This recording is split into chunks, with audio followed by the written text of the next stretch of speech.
voudrais aborder avec vous un thème un peu particulier. C'est comment gérer les enfants qui sont hyperactifs ou qui ont des troubles de l'attention ou qui sont intellectuellement précoces ou qui sont dyspraxiques, dyslexiques, dysorthographiques, machin, truc, bidule, enfin vous voyez ce que je veux dire. Ou alors tout simplement comment gérer les enfants qui nous dépassent, qui sont agités, voilà, on ne sait pas comment les gérer. En temps normal, ces enfants-là, on a déjà des difficultés, c'est-à-dire en temps normal, c'est-à-dire quand nous ne sommes pas confinés. Et du coup, en confinement, ces difficultés sont accentuées.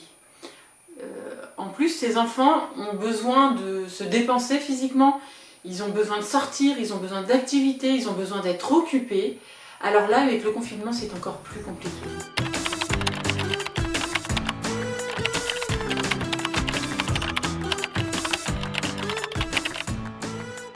Avant de commencer, je voudrais d'abord vous proposer de les appeler autrement. C'est vrai que là, je vous ai cité toute une série d'étiquettes qu'on leur colle. Mais en fait, il y a un adjectif qui est très beau et qui définit exactement ce type d'enfant. C'est le mot extraordinaire. Je ne sais pas si vous avez déjà lu les définitions et je voudrais vous les citer. Ce mot extraordinaire a deux définitions. La première définition que je vous cite, c'est « qui n'est pas selon l'usage ordinaire, selon l'ordre commun ». Vous l'aurez compris, en fait, il s'agit d'enfants qui ne rentrent pas dans aucun moule, dans aucune case, qui ne se conforment pas au système scolaire. Enfin, vous voyez ce que je veux dire, en fait. Mais la deuxième définition est très intéressante aussi. C'est « qui étonne, suscite la surprise ou l'admiration par sa rareté et sa singularité ». Là aussi, je pense que vous allez voir, vous allez comprendre ce que je vais vous dire. Ce sont des enfants qui nous étonnent, qui peuvent être très doués dans certains domaines, qui peuvent avoir des idées de génie, qui sont géniaux en fait. Et parfois, ils ont des élans de générosité, des élans du cœur au moment où on s'y attend le moins. Ils nous étonnent, ils nous épatent. Et d'ailleurs, en tant que parents, on aurait envie de faire ressortir ce côté-là de ces enfants extraordinaires. Alors donc la première chose, c'est déjà intérieurement et puis après dans vos conversations, de parler de cet enfant-là de manière positive. Vous pouvez donc dire cet enfant est extraordinaire. La deuxième chose, c'est que je ne vais pas vous parler en tant que professionnelle, mais en tant que maman. Parce que j'ai beaucoup cherché, puis je cherche toujours, des tas de choses. En fait, j'ai frappé à beaucoup de portes pour savoir comment gérer mes deux garçons extraordinaires. J'en ai deux, un de 13 ans, un de 17 ans. Comment faire? Très longtemps, j'ai voulu en fait trouver des solutions pour qu'ils changent. Mais en fait, je pense que c'est pas la solution. Et finalement, ce que je vous propose aujourd'hui, c'est de regarder la chose de manière inversée, à l'envers. Qu'est-ce que ça veut dire? D'abord, on va partir de la définition du mot éducation.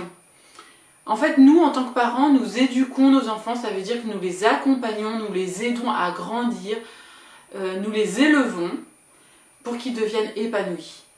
Eh bien, l'éducation, elle est à double sens.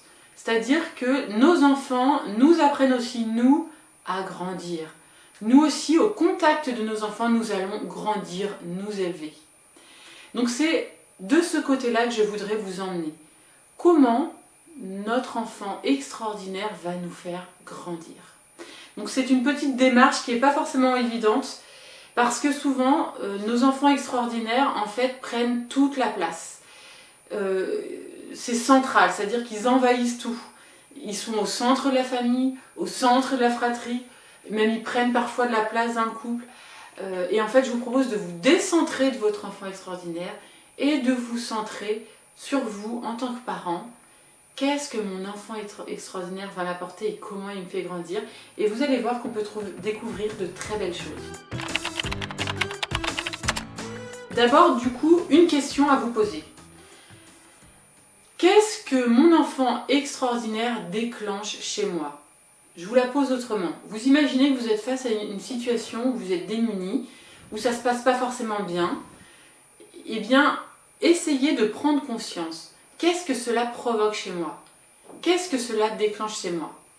Alors ça peut déclencher plusieurs choses. Ça peut déclencher des émotions négatives, comme la tristesse, la colère, la déception, le découragement, la honte, plein de choses. Et en fait, la première chose à faire, c'est de prendre conscience de ce qui se déclenche en moi. Quelles sont les émotions négatives qui se déclenchent en moi? Et vous allez voir que ces émotions négatives peuvent nous faire tomber dans 3 pièges. Et je vais venir vous parler de ces 3 pièges. Premier piège, ce sont les pensées négatives et dévalorisantes sur nous-mêmes, qu'on peut appeler la petite voix malveillante. Deuxième piège, c'est la comparaison. Et troisième piège, c'est l'impact du regard des autres sur notre enfant extraordinaire, sur notre famille ou sur nous-mêmes en tant que parents. Donc je vais reprendre ces 3 pièges et puis comment les combattre et quels bénéfices en tirer. Alors, vous allez imaginer que vous venez de passer une journée pourrie. Tout s'est passé de travers. Il pleut, les enfants sont agités, tout le monde se dispute, vous ne faites que crier, vous énerver, enfin c'est la catastrophe. C'est la fin de la journée. Alors moi, quand j'ai passé une journée comme ça, eh bien à la fin de la journée, je suis épuisée, éreintée, vidée, super déçue. Et je me sens pas super bien. Et quand on se sent pas super bien, qu'est-ce qui se passe? Eh bien, nous avons des pensées qui arrivent en fait dans notre tête. Ces pensées, on peut les appeler la petite voix malveillante. Beaucoup de choses négatives. Alors là, ce sont des exemples, mais il y en a plein d'autres. Chacun a les siennes. Peut-être repérer laquelle revient le plus souvent pour vous.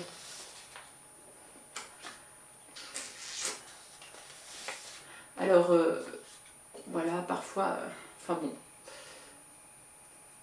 voilà. Il y a beaucoup de choses qui arrivent dans notre tête.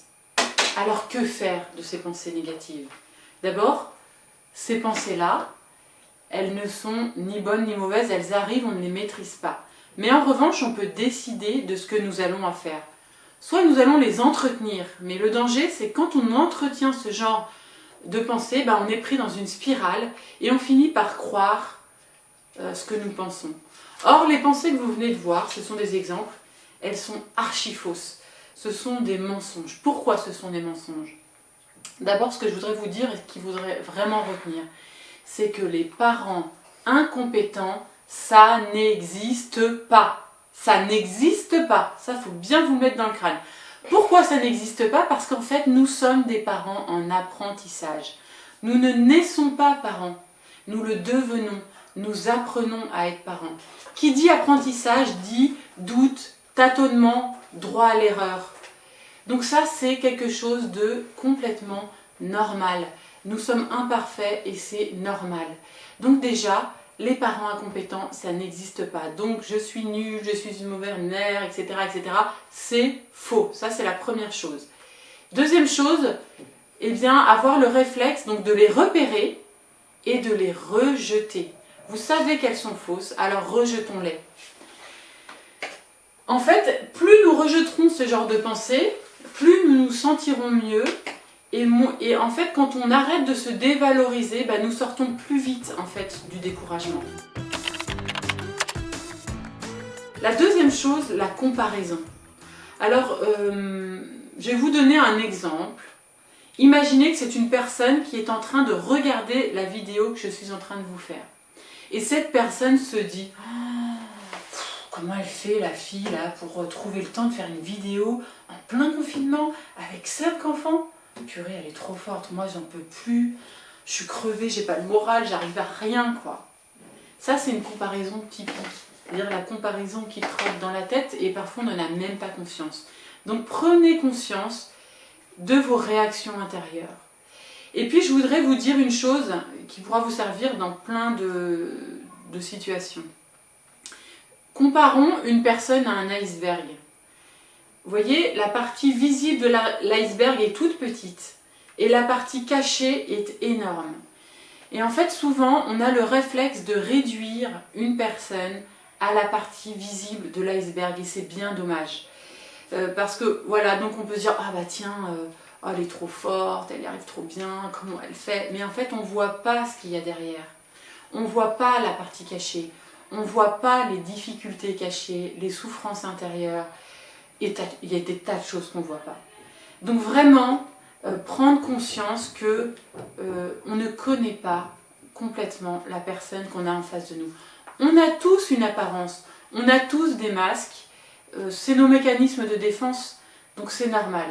Et en fait, la comparaison, si on laisse ce genre de pensée, de comparaison s'entretenir, être en nous, eh bien c'est comme un poison qui se diffuse et ça va encore nous remettre dans cette spirale de dévalorisation. Or, en fait, chaque personne est unique. Donc si on est unique, ça ne sert à rien de se comparer. Et on est tous précieux, chaque personne est précieuse. Donc luttons contre ces comparaisons réflexes. Voilà. Plus on prend conscience de ça, plus notre regard va changer aussi sur les autres. Si nous prenons conscience que l'autre a aussi une partie cachée, eh bien nous allons aussi arrêter de nous comparer. La comparaison aussi souvent engendre la jalousie, et là c'est vraiment une spirale infernale. Troisième piège aussi, alors ça je pense que vous allez vite comprendre, on peut être confronté à des remarques acerbes ou des regards assassins. Peut-être vous avez déjà eu des réflexions en pleine figure, oh là là, qu'est-ce qu'il est mal élevé ton enfant, oh qu'est-ce qu'il est agité, tu devrais être plus sévère, non mais attends fais gaffe là, hein, c'est en train de devenir un enfant roi, hein. Puis t'as vu sa coupe de hippie là quand même, ça se fait pas... Enfin vous voyez le genre de réflexion, enfin il y en a plein d'autres, hein. Je pense que vous savez de quoi je parle. Et puis peut-être ça vous est déjà arrivé, les regards assassins en pleine messe par exemple, parce que votre enfant a un petit peu bougé ou a fait un peu de bruit, les regards là, bien jugeants. Et en fait, je pense que vous serez d'accord avec moi, toutes ces critiques acerbes, ces regards malveillants font extrêmement mal. Et ça peut même faire vraiment souffrir, ça peut même décourager profondément. Donc en quoi est-ce important de découvrir, de prendre conscience de ce que provoquent en nous ces jugements et ces regards? D'abord, entraînons-nous à nous dire mais on s'en fiche de ce que les autres pensent de nous. Sérieusement, on s'en fiche. Pourquoi on s'en fiche? Parce que c'est complètement infondé. Je reprends l'exemple de l'iceberg. Hein. Voilà. Alors, et le fait de prendre conscience de ce que nous ressentons et à quel point ça fait mal, eh bien ça peut nous pousser, nous, à ne pas juger les autres. En fait, ça va nous rendre beaucoup plus empathiques. De quoi aurions-nous besoin, en fait? En fait, nous aurions besoin de réconfort et même parfois de consolation. Donc les remarques acerbes, les pensées jugeantes, les regards assassins, nous savons à quel point ça fait mal. Et donc nous pouvons devenir empathiques, nous pouvons aller réconforter ceux qui sont dans la difficulté, nous pouvons soutenir ceux qui sont dans la difficulté. Vous voyez, toutes ces difficultés en fait nous transforment et nous font grandir. Ces trois choses que je viens de vous citer, ces trois pièges, il faut les combattre. Et vous voyez à quel point ces prises de conscience et ces combats en fait peuvent nous transformer et nous faire grandir. Alors après, vous allez me dire, en fait, tout simplement, elle est gentille là. Mais en fait, on fait comment pendant le confinement avec notre enfant extraordinaire? Comment on le gère? Alors, je vous ai dit au début de la vidéo que je ne vous donnerai pas de conseils, mais j'ai quand même 3 idées. La première, c'est de redire inlassablement votre amour inconditionnel pour votre enfant. Inconditionnel, ça veut dire sans condition.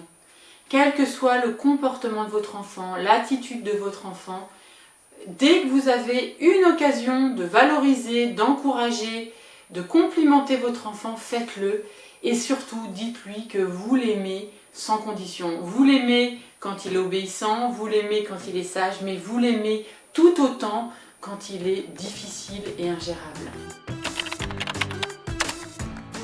Deuxième point qui peut permettre de combattre ces 3 pièges aussi, c'est la gratitude-attitude. Qu'est-ce que c'est que la gratitude-attitude?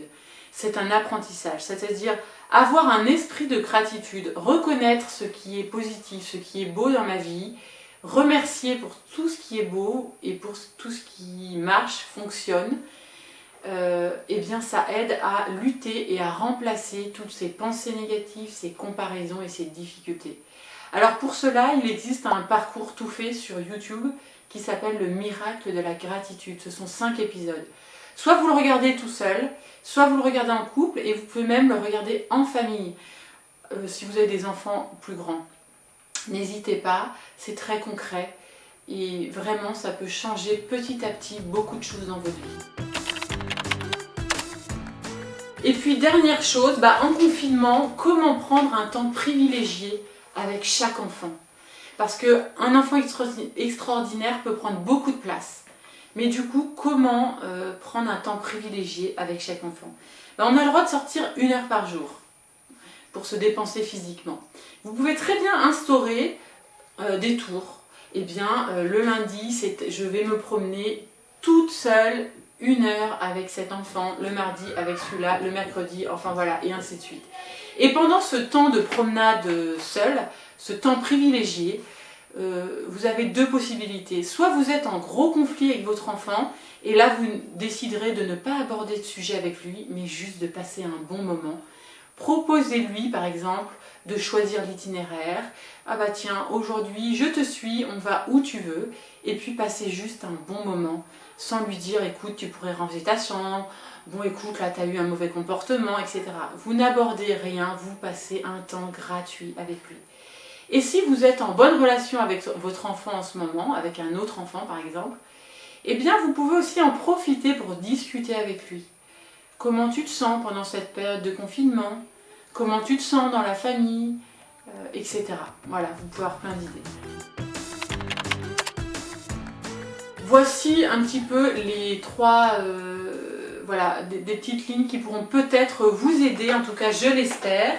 Je vous redonne 3 infos importantes. Si vraiment vous n'en pouvez plus, s'il y a trop de cris, trop de clash dans la famille avec votre enfant, n'hésitez pas à appeler la hotline qui a été mise en place. Le numéro s'affiche au bas de cette vidéo.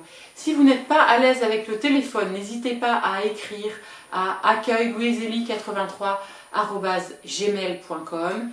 Et encore, j'anime des ateliers parents sur Zoom. Ce sont des ateliers gratuits. Donc si vous souhaitez avoir toutes les informations sur les thèmes, les dates et les horaires, écrivez à s.dregel@gmail.com. Voilà, j'espère que cette nouvelle manière d'aborder cette question va vous aider. En tout cas, tentez l'expérience, inversez les choses, changez votre regard et n'hésitez pas à faire vos commentaires et à poser vos questions. Merci beaucoup.